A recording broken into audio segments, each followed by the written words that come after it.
सामान्य माणसाला लायसन हेल्मेटची सक्ती केली जाते, नसेल तर दंड आकारला जातो। मात्र सध्या संगमेश्वर चिपळूण तालुक्यात कोणतेच कागदपत्र नसलेल्या, आधार कार्ड, आरसी बुक नसलेल्या आणि चालकाचा वाहन परवाना नसताना देखील अनेक दुचाकी गाड्या बिनबोभाट फिरत आहेत।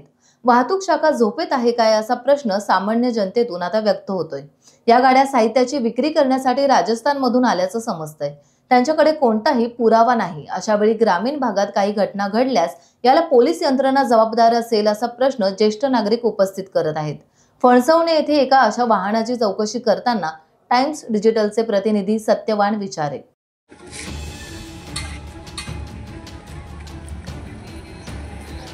टेबल सीट असलेले, हेल्मेट नसेल, लायसन नसेल, गाडीवर पाटी नसेल असल्यावरती संगमेश्वर पोलीस कारवाई करतात।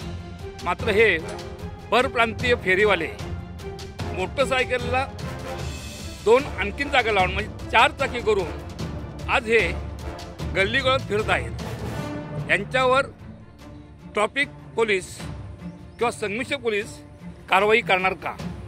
Satyavan Vichare, Sangameshwar, Times digital.